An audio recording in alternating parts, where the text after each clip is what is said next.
Prezados irmãos e prezadas irmãs, estamos diante de mais um estudo da Escola Bíblica Dominical da Igreja Evangélica Congregacional do Largo do Tanque. E hoje nós daremos continuidade ao nosso estudo da Escola Bíblica Dominical na lição 13. Por sinal, é a última lição da nossa revista. Então, aqui fala sobre o poder de Deus na missão da igreja. Antes de darmos início ao nosso estudo, vamos dirigir a Deus em oração, pedindo a sua bênção por este momento. Senhor Deus e Pai, muito obrigado por mais esse dia, obrigado pela Tua graça, Tua misericórdia, o Teu amor e Teu perdão. Obrigado porque o Senhor tem cuidado de nós, tem nos abençoado a cada dia. Muito obrigado, Senhor, porque nós podemos ter essa liberdade de estudarmos a Tua palavra. Por isso nós pedimos também ajuda do Teu Santo Espírito para fazermos compreender tudo aquilo que nos queres ensinar para a nossa edificação de nossas vidas, Pai. Seja conosco, seja com esse momento, abençoe cada um que vai assistir através das redes sociais, que o Senhor possa estar abençoando e guardando e livrando de todo o mal. É que nós pedimos e agradecemos em nome do Senhor Jesus. Amém. Nós temos, então, o texto áureo desse título, da lição 13, que é o poder de Deus na missão da igreja. E o texto áureo está lá em Atos 1:8, onde diz, mas que Jesus fala, é Jesus que diz, mas recebereis a virtude do Espírito Santo, e que há de vir sobre vós, e sereis minhas testemunhas, tanto em Jerusalém como em toda a Judéia e Samaria, até os confins da terra.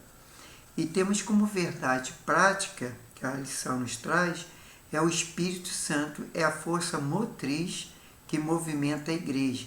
Sem o poder do Espírito Santo, a igreja é incapaz de cumprir a sua missão. Então nós temos a leitura diária, que foi durante a semana, segunda-feira, Atos 1:4, que fala da necessidade da experiência pentecostal. Na terça-feira, Atos 5:32, que fala da especificidade da experiência pentecostal. E na quarta-feira, em Atos 2:17, que fala sobre derramamento do Espírito. Já na quinta-feira, Atos 2:47, uma igreja capacitada pelo Espírito. E na sexta, Atos 13:1-3, o chamado missionário sob a direção do Espírito. Já no sábado, em Atos 16:6 até o versículo 10, o Espírito Santo na estratégia missionária. Então, temos essa leitura bíblica em classe, que nós vamos fazer agora, que é de Atos 13:1-4. Vamos lá. Número versículo 1. Na igreja que estava em Antioquia, havia alguns profetas e doutores, a saber, Barnabé, Simeão, chamado Níger, Elúcio, Cireneu e Manaém, que foram criados por Herodes, o tetrarca e Saulo. Já no versículo 2 diz, e, servindo eles ao Senhor e jejuando, disse o Espírito Santo, apartai-me a Barnabé e a Saulo, para que obra que os tenha chamado. Já no versículo 3 fala, então, jejuando e orando, e pondo sobre eles a mão, os despediram.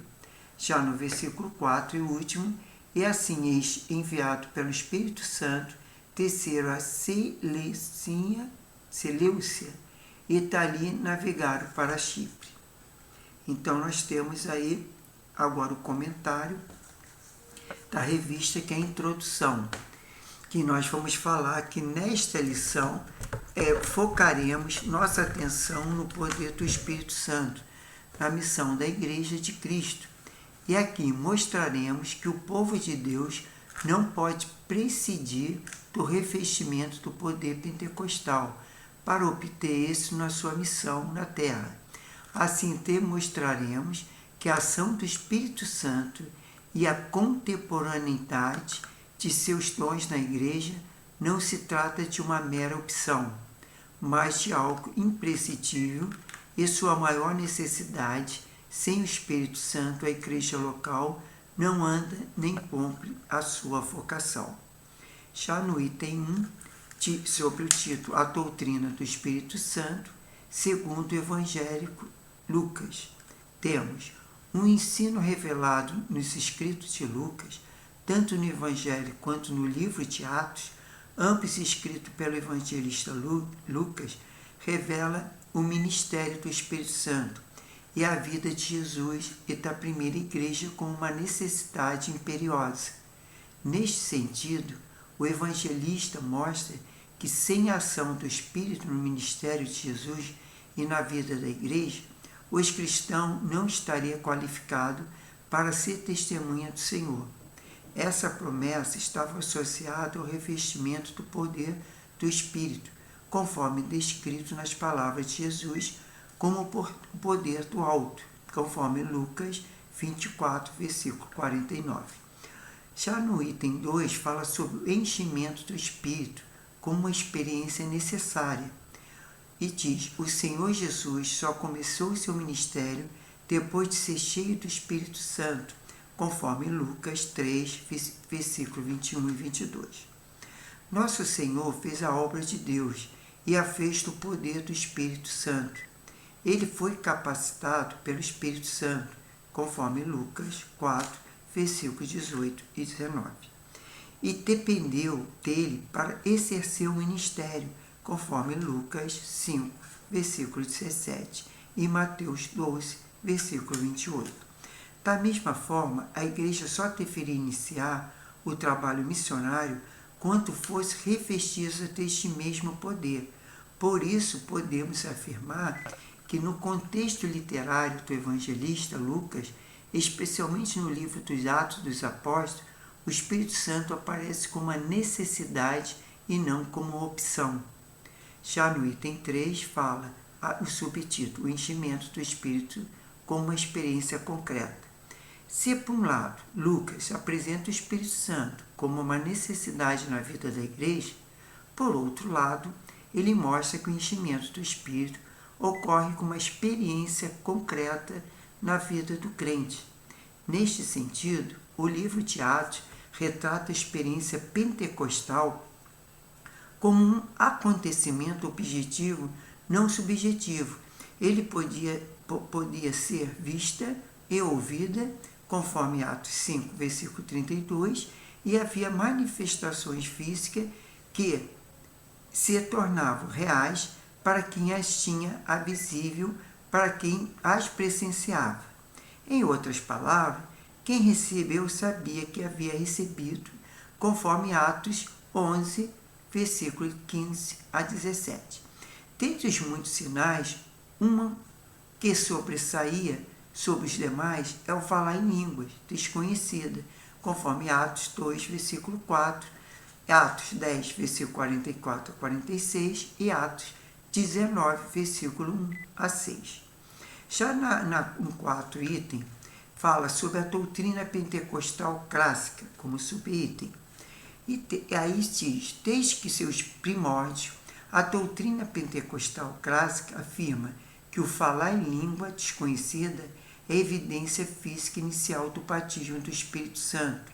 Em 3 ocasiões no livro de Atos, a manifestação da língua está presente em todas elas. Chama a atenção o fato de todos terem experimentado o fenômeno de falar em outras línguas, conforme Atos 2, 4, Atos, como nós já lemos, 10, versículo 44 a 46, e Atos 19, versículo 6. Até mesmo a narrativa de Atos 8, versículo 14 a 25, onde não há menção de ocorrência de língua evangelista, parece deixar submetido que as línguas, estivesse presente ali. Assim, estudiosos do livro de Lucas reconhecem que o uso que o evangelista faz das expressões batismo no Espírito Santo ou ser cheio do Espírito Santo em Atos dos Apóstolos tem a ver com a experiência do derramamento do Santo Espírito, acompanhados de línguas desconhecidas como evidência inicial. Então, vamos ampliando o nosso conhecimento que fala sobre o propósito do Pentecoste. Lucas argumenta que Deus derramou o Espírito para empoderar seu povo para evangelizar transculturalmente. Mas qual foi o resultado esperado desse evangelismo transcultural? Deus pretendia criar uma nova comunidade a qual os crentes amariam uns aos outros e demonstraria para que esse tempo a própria imagem da vida de seu reino.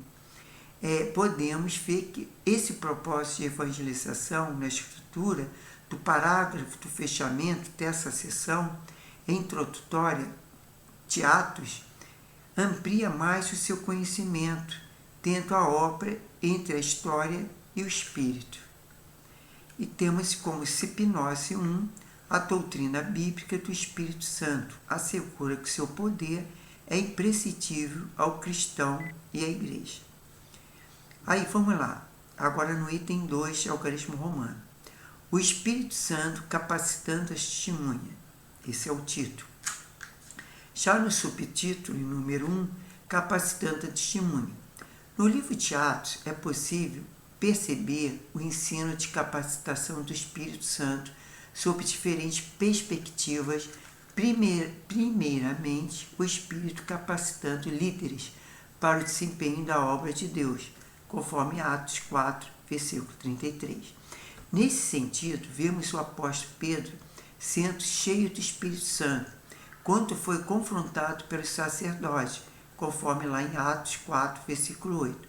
O apóstolo Paulo, quando é cheio do Espírito Santo para resistir a Elimas, o mágico, em Atos 13, versículo 9, depois vemos também que não era só o que faziam parte do colégio apostólico, que eram cheios do Espírito.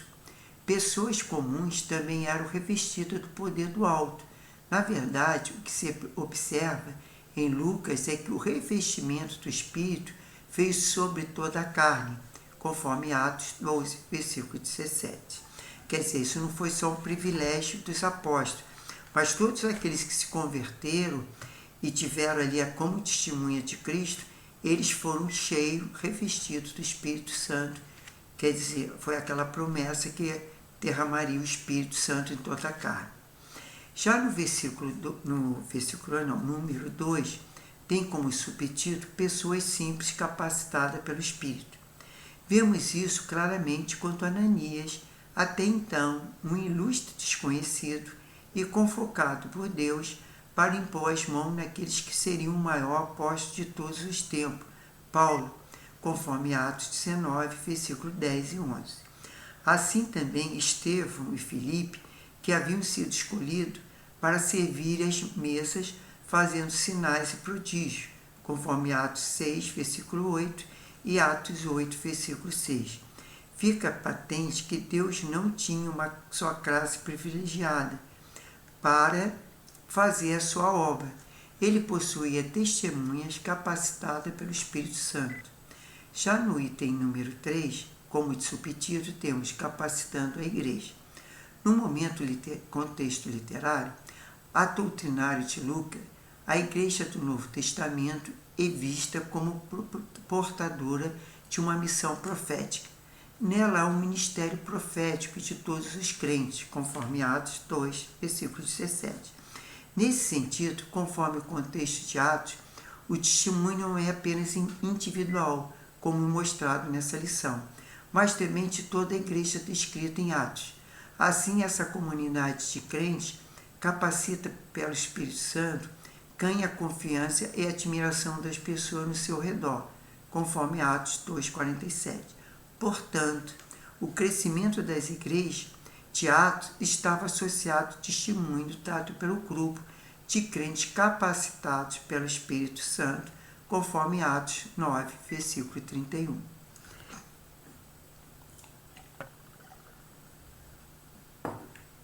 Temos agora sinopse 2, algarismo romano. A capacidade do Espírito Santo é evidenciada pela vida das suas testemunhas, repercutindo ao seu redor. Temos como auxílio teológico o que a expressão ser cheio do Espírito Santo significa. É uma pergunta. Vou repetir o que a expressão ser cheio do Espírito Santo significa. A terminologia cheia do Espírito Santo tem o mesmo significado nos escritos de Lucas e de Paulo. Os teólogos pentecostais respondem que são, pois, ser cheio do Espírito Santo. Em Lucas está relacionado ao serviço de mordomia cristã, enquanto ser cheio do Espírito Santo, em Paulo, está implicitamente ligado às questões de caráter e santidade. Longe de ser uma contradição, há um verdadeiro complemento, pois como servir sem o caráter cristão, né? Como manifestar o traço de Cristo e ainda permanecer inerte diante do serviço do reino de Deus. Então nós temos agora o item 3 em Eucarismo Romano, que tem como título o Espírito Santo como fonte geradora de missões. No item 1, fala sobre o subtítulo O Envio Missionário. Aí fala, o capítulo 13 do livro de Atos dos Apóstolos narra o envio dos primeiros missionários da igreja em Antioquia.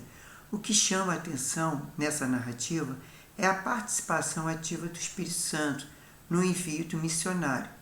Neste texto, Lucas menciona que havia alguns profetas na igreja que estavam em Antioquia, conforme Lucas 13:1. É bem possível que essa observação do autor sagrado fora para explicar como esteve a participação do Espírito Santo no comissionamento de Paulo e Barnabé. Para a primeira viagem missionária, Lucas mostra que, por intermédio dos dons do Espírito, os dois obreiros foram separados para uma grande obra de maneira clara e altível. O foco do evangelista é que o Espírito Santo é a fonte geradora de missões, pois ele é que vocaciona e envia, conforme Atos 13:2. Aí vem no número 2 o subtítulo A Estratégia Missionária. Em um mundo multicultural, a questão da estratégia missionária deve ser levada em conta não somente enviar, mas quem enviar, quanto enviar e como enviar.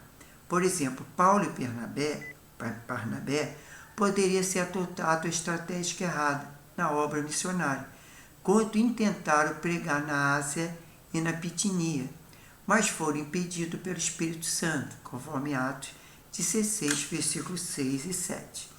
Foi o Espírito Santo que decidiu quem deveria ouvir o Evangelho naquela circunstância, conforme Atos 16, versículo 9. Poderíamos aqui que muitas vezes é possível que agências missionárias e igreja adotem uma estratégia errada no envio de missionário. Não basta só o desejo de fazer missões, mas é preciso buscar a orientação do Espírito Santo a respeito de como isso deve ser feito. Já na Sipnose 3 de Eucarismo Romano, temos o poder do Espírito Santo impulsionando nos cumprimentos da grande comissão. Aí temos mais um auxílio teológico, que o título é Espírito Santo, Impulso, Força Missional da Igreja. O pentecostal ensinaram que o Espírito Santo não é uma peça calada e meramente simbólica de Cristo. Ele é o vicário, ou seja, ele veio para substituir a pessoa de Cristo na terra e na igreja de maneira factual. O Espírito Santo é aquele que vive a igreja, que capacita e para o serviço na comunidade, e pela comunidade, bem como no mundo, e pelo mundo. Ele é o impulso e a força missional da igreja. O pentecostalismo lembrou que a voz alta, literalmente, que ele está aqui e que não há substituto à altura de Cristo, senão a pessoa divina do Espírito Santo, que é também o Espírito de Cristo. É uma igreja com uma pneumatologia forte e uma igreja com uma missão forte, como escreveu o alemão Reclam Ponig, um típico evangelista pentecostal. O que recentemente, e sem ter conhecimento do Espírito Santo, principalmente por experiência, ultrapassou todas as barreiras, ligou o crente para todos os nomes e diversidade por todo o globo e produziu uma nova paixão evangelística. Então, agora partimos para a conclusão. Na conclusão, encerramento, esta lição é consequentemente este trimestre. Mostramos que o Pentecoste faz toda a diferença do cumprimento da vocação missionária da Igreja. Sem a ação do Espírito Santo, a Igreja local está desabilitada para cumprir sua missão. O Espírito Santo é a força motriz do corpo de Cristo. Em sua dimensão local, sem o Espírito Santo, a Igreja não vai a lugar algum. Isso é verdade. Então, vamos revisar o conteúdo, temos praticamente 5 perguntas. Então, vamos na primeira pergunta. O que o Evangelho de Lucas e o livro de Atos revelam? Resposta. Revela o ministério do Espírito Santo na vida de Jesus e da primeira igreja como uma necessidade imperiosa. Segunda pergunta. O que podemos afirmar de acordo com o contexto literário de Lucas? Resposta. Podemos afirmar que o contexto literário do evangelista Lucas, especialmente no livro dos Atos dos Apóstolos, o Espírito Santo aparece como uma necessidade e não como uma opção. Já na terceira pergunta, de acordo com a lição, o que a doutrina pentecostal clássica afirma em relação às línguas? Resposta. Afirma que o falar em língua desconhecida é evidência física inicial do batismo do Espírito Santo. Já na quarta pergunta, de acordo com a lição, por que havia separação entre líderes e membros na questão da capacitação do Espírito Santo? Resposta. Porque pessoas comuns também eram revestidas do poder do alto. Na verdade, o que se observa em Lucas é que o revestimento do Espírito Santo veio sobre toda a carne, conforme Atos 2, versículo 17. Fica patente que Deus não tinha uma classe privilegiada para fazer sua obra. Ele possuía testemunhas capacitadas pelo Espírito Santo. Então, a quinta e última pergunta, o que chama a atenção na narrativa de Atos 13? Quer dizer, o capítulo 13. Resposta. O que chama a atenção nessa narrativa é a participação ativa do Espírito Santo no envio missionário. Quer dizer, então o que a gente vê na questão da lição? Que a igreja, ela para evangelizar, tá? Ela para fazer a obra missionária, né? Ela precisa do Espírito Santo. Por isso todo missionário, todo o crente que tem assim, ora pelos missionários, né? Pelas missões, deve pedir orientação do Espírito Santo, para que capacite, para que venha tal discernimento, a sabedoria, e para que mostre o local que eles devem fazer as missões. Porque muitas vezes, como Paulo e Barnabé, eles pretendiam fazer as missões em um determinado e foram impedidos pelo Espírito Santo. Eu não acredito que Paulo não orou, tá? Até porque Paulo era um homem de oração. Mas pode ter acontecido isso até para mostrar a nós, hoje, que a gente tem que deixar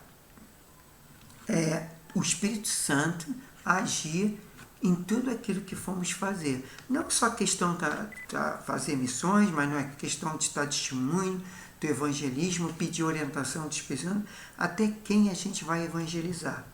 Então, isso é que o Espírito Santo, ele sabe todas as coisas. Ele é Deus, né? Na verdade, é Deus Pai, Deus Filho e Deus Espírito Santo. Então, nós sempre precisamos orar e pedir essa orientação do Espírito Santo para tudo aquilo que nós vamos realizar. Isso que fique gravado nas nossas mentes, no nosso coração, para que possamos, de fato, fazer essa observância, né? Que sem o Espírito Santo, nós não somos nada e não podemos fazer a obra de Deus. Então, irmãos e irmãs, nós, graças a Deus, terminamos mais essa lição. Eu, praticamente, para a semana que vem, já vou estar com uma revista nova, então vou entrar em contato com o pastor ver se ele aprova essa próxima revista, que eu acho que está muito boa, mas conforme for, se não for essa revista, vai ser outra, mas nós vamos dar continuidade ao nosso estudo, à Escola Bíblica Dominical, porque a Escola Bíblica Dominical é onde que nós estudamos a Palavra de Deus, é onde que nós aprendemos, né, aquilo que nós devemos fazer, e ela nos certifica, ela nos abençoa, né, a nossa vida espiritual. Por isso nós vamos agradecer a Deus por mais essa lição, por mais um dia de vida, né, e que Deus possa nos estar abençoando. Então, Senhor, meu Deus e meu Pai, muito obrigado por mais esse dia, obrigado pela essa lição, obrigado pelas revistas que nós tivemos, essas 13 lições que foram edificantes para a nossa vida. Eu agradeço pelas todas essas pessoas que assistiram à Escola Bíblica Dominical através das redes sociais, que o Senhor continue abençoando, que o Seu Espírito Santo que nos capacita, que nos dá no discernimento, orientação, e que nos leva, Senhor, a evangelizar, a dar testemunho, que Ele possa fazer também nos compreender tudo aquilo que precisamos aprender, Senhor, para sermos certificados pela Tua Palavra. Seja conosco, abençoe cada família, cada lar, a cada pessoa que está assistindo, que o Senhor possa guardar e livrar de todo o mal. E se porventura tiver alguém enfermo, que haja cura, haja libertação, haja salvação, que eles possam crer que Jesus é o caminho, a verdade, a vida, que não tenha outro, que nós podemos ter acesso ao Pai através do nome do Senhor Jesus. É Ele que nós devemos pedir todas as coisas. Mas, Senhor, meu Pai, seja conosco, ilumina nossa mente, nosso coração. Tenha um dia de paz, uma semana frutífera, uma semana abençoada. E livra-nos de todo o mal. É que nós te pedimos, nós te agradecemos, Pai, em nome do Senhor Jesus.